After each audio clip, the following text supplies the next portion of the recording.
اگر یک نفر را به او وصل کردی برای سپاهش تو سردار یاری، برای سپاهش تو سردار یاری. اب آپ کو پتا ہونا چاہیے کہ یہاں تقلید کے مسئلے پر کیوں انگلی رکھی ہے ہمارے دشمن نے.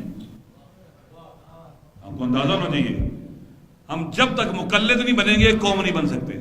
جب تک مقلد نہیں بنیں گے ہم ظہور کی طرف آگے نہیں بڑھ سکتے. ہم لوگوں میں سے نہیں ہوگی جو امام کا ساتھ دیں گے. مولا علی کا ساتھ نہیں دیا لوگوں نے, مولا امام حسن کا, مولا امام حسین ساتھ نہیں دیا. اپنوں نے کہا تھا مولا امام حسن کو السلام علیکم یا مذل المومنین, اے مومنوں کو ذلیل کرنے والے.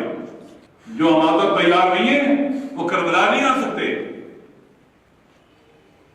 جو امامت تیار ہوتے ہیں وہ کربلا نہ کرتے ہیں, باقی گھروں میں بیٹھے رہتے ہیں. باقی کہتے ہیں ہمارے پیسے لے لو, ہمارے گھوڑا لے لو. جیسے عبید اللہ بن حرجافی کو جب مولا امام حسین علیہ السلام نے کربلا کی طرف سفر میں ایک جگہ پر دیکھا, رکے, تو امام علیہ السلام خود اس کے پاس چل گئے. بچے ساتھ ہیں چھوٹے چھوٹے, اور اسے کہا کہ میرے ساتھ چلو. اسے کہا میں نہیں آ سکتا ہوں, مصروف ہوں. کوفہ ہی اس نے اسی لیے چھوڑا تھا کہ امام کے ساتھ میرا آمنا سامنا نہ ہو. جب امام اس کو دعوت دیتے تو کہتے آ میرے ساتھ چل, تجھے میں فاتح بنا ڈالوں. کہتے میں مسائل کا شکار ہوں, کاروبار ہے, الجھا ہوا ہوں.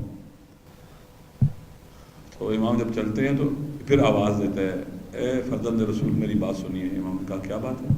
کہا میں آپ کے ساتھ تو نہیں جا سکتا ہوں, لیکن میں ایک تلوار آپ کو ہدیہ کرنا چاہتا ہوں اور ایک گھوڑا دینا چاہتا ہوں جو سدھایا ہوا ہے اور جنگ میں آپ کے کام آئے.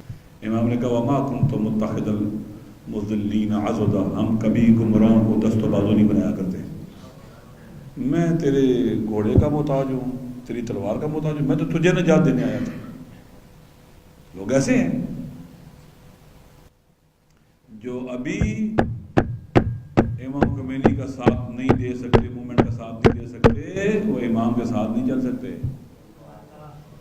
اس تجربے سے نہیں گزر رہے, تھک جائیں گے.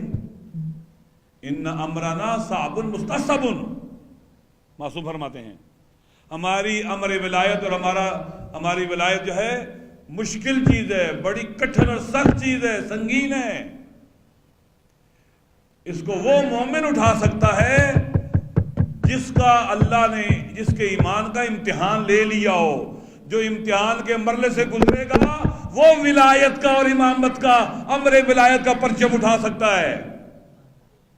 جو امتحان کے مرحلے سے گزرے ہیں, جنہوں نے امتحان کی وادی میں قدم ہی نہیں رکھا, وہ امام کا ساتھ نہیں دے سکتے. دعائیں کرتے رہو, خالی دعا کرنا تیاری ہے. مسجد میں بیٹھے رہو, مسجد میں بیٹھنا تیاری ہے. ایک عالمی نظام حکومت کے قیام کے لیے پیشانی پہ محراب ڈال لو, اگرچہ اچھی چیز ہے یہ, اس کو کافی سمجھ لینا درست نہیں ہے. یہ ہونے چاہیے, پیشانی پر محراب ہونے چاہیے. ہم ساجدین کے ماننے والے ہیں, ہم عابدین کے ماننے والے ہیں, اس میں کوئی شک نہیں ہے. لیکن اس پر اکتفا کرنا, دشمن شناس نہ ہونا, بابصیرت نہ ہونا, باشعور نہ ہونا, کس طرح سے امام کا ساتھ دیں گے؟ ہم ایک نئے مرحلے میں داخل ہوئے امام کی جدوجہد سے. اس کے بعد پھر امام کے بعد اگلے رابر بھی ویسے ہی ہیں, ادھر ہی لے کے جا رہے ہیں. نظام ولایت فقیہ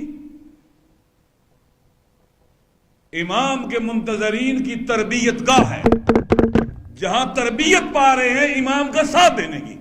نظام ولایت فقیہ میں, راہبر کی اطاعت میں, جب جو نائب امام کی اس طرح سے پیروی کریں, وہ امام کی کیسے کریں گے؟ پھر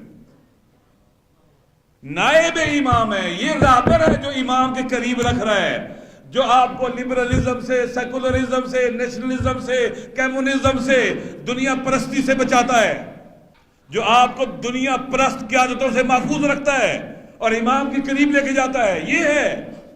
لہذا ہم نے یہاں سیکھنا ہے, تربیت ہے ہماری امام کا ساتھ دینے کے لیے.